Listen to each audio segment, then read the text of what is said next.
दिया जाए कि यहाँ मत आओ, यहाँ तुम कुछ भी मांगोगे तुम्हें मिलेगा नहीं, एक व्यक्ति नहीं भटकेगा। वो कुछ लालच से वहां जा रहा है कि उसको कुछ मिलेगा, और ईश्वर बोलता है तेरे कर्मों से तुझे मिलता है, मैं देने वाला कौन होता हूँ, उसमें हस्तक्षेप ही नहीं करते।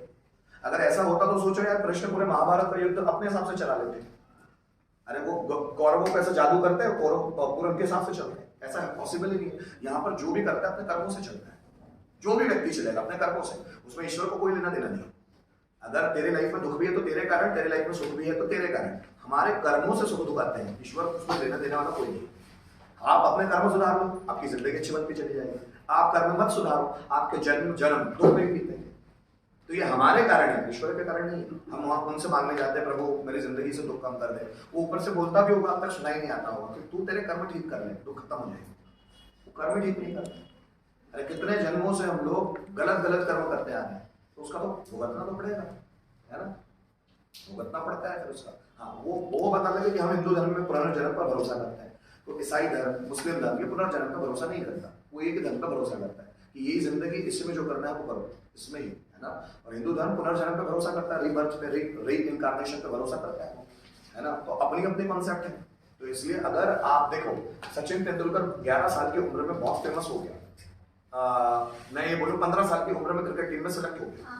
तो उसने क्रिकेट खेलना सीखा कहाँ से? कहीं से अपने आप था, उसको गॉड गिफ्ट था। तो ये गॉड गिफ्ट आया कहाँ से? जन्म के साथ। जन्म से कोई किसी को मिलता नहीं है, फिर कहाँ थे? पिछले जन्मों में था उसके साथ। कोई भी व्यक्ति अगर यहाँ पर बहुत कम उम्र में कुछ ज्यादा हासिल कर ले रहा है तो समझ लो उसके साथ उसके कर्म में होंगे, जरूरी नहीं उसने मेहनत ही की। माइकल जैक्सन 7 साल की उम्र में फेमस हो गया, उसने डांस और गाना कहीं से सीखा ही नहीं। फिर वो आया कैसे उसको, जब उसने सीखा ही नहीं? तो वो उसके पिछले जन्मों का प्लस था कि उसने पिछले जन्मों में प्रैक्टिस की थी डांस और गाने की, तो उसको इस जन्म में वो सूद समेत वापस मिल गया, तो इसलिए वो जल्दी फेमस हो गया। हम बोलते हैं ना कुछ लोग बहुत जल्दी फेमस हो जाते हैं। कुछ लोग, मोजार्ट 6 साल की उम्र में म्यूजिशियन थे, वर्ल्ड के टॉप म्यूजिशियन। कैसे? उन्होंने सीखा कहां से म्यूजिक? उनको म्यूजिक अच्छा आता कहां से? म्यूजिक तो अंदर से आता है, अंदर से आता है।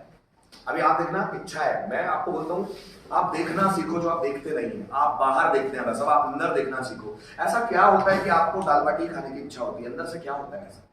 कभी अपने आप पर गौर करो कि आप किसी पर्टिकुलर चीज की ओर ही क्यों अट्रैक्ट होते हैं, किसी और एक पर्टिकुलर चीज की ओर, दूसरी चीजों की ओर अट्रैक्ट क्यों नहीं होते? आपका मन किसी पर्टिकुलर फूल को ही क्यों पसंद करता है, दूसरे फूलों को क्यों नहीं पसंद करता है? आपका मन किसी व्यक्ति को ही क्यों पसंद करता है, दूसरे व्यक्ति उसको पसंद क्यों नहीं आते?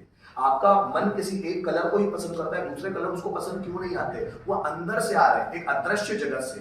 ये दृश्य जगत है जो हमको दिखता है, एक अदृश्य जगत से चीजें आ रही है जो हमको नजर नहीं आती। और जिनको अदृश्य जगत में झांकने की आदत हो गई उनको सब चीजें आसान लगती है। अदृश्य जगत में, अदृश्य जगत में जिसको झांकने की आदत है ना, मतलब अंदर, अंदर मतलब जो नजर नहीं आएगा, जिसको अंदर झांकने की आदत है उसके लिए सब आसान रहता है। क्योंकि हमको झांकते नहीं आता, हमारी आंखें बाहर देखती रहती है, हम लोगों को बाहर पाने की बहुत सारी आकांक्षा है, इसके कारण अंदर कुछ नहीं मिल पाता। और बहुत सारे लोग हैं जो अंदर झांकना सीख गए हैं। बोलते हैं हमारे जीवन का लक्ष्य क्या है? जानते हो what is the purpose of our life? क्या है पता है? हमारे जीवन का लक्ष्य क्या है? जिंदगी खुद के हिसाब से जियो। बिल्कुल भी नहीं, हो सकता है गलत जियो, कर्म करते रहो, कर्म करते रहो। और जीने का पर्पस क्या है जानते हो? जीने का पर्पस क्या है? खुश रहना। तो ये तो रहना हुआ, करना क्या है? खुश रहे। अभी हम लोग यहाँ पर है, तो हमारी जिंदगी का पर्पस क्या है, उद्देश्य क्या है? एक ही पर्पस, कुछ बनना। कुछ बनना, कुछ बनना। कैसे बनना? कुछ कैसे पता चलेगा कि क्या बनना है? मेहनत करके। मेहनत तो कहीं भी कर सकते हैं। हमाल बनना है क्या? कलेक्टर बनना है। बहुत सारे कलेक्टर ऐसे जो फ्रस्ट्रेटेड है, सीख रहे हैं अपनी रुचि का है, एक चीज को देख के उसमें आगे बढ़ना, उसमें आगे बढ़ना। मतलब कुल मिलाकर मैं बोलूं, लास्ट डेस्टिनेशन खुद को जानना, ये इंसान का पर्पस है। जिसने खुद को जान लिया वो ईश्वर खुद ही बन जाए। इंसान को खुद को जानना ही उसका मकसद है जिंदगी। जिसने खुद को जान लिया वो कृष्ण हो जाता है, जिसने खुद को जाना वो मोहम्मद साहब हो जाते हैं, क्राइस्ट हो जाते हैं, वो शिव हो जाते हैं। खुद को जान लिया जिसने, वो खुद भगवान है। यही आखिरी गोल है इंसान का, खुद को जानना।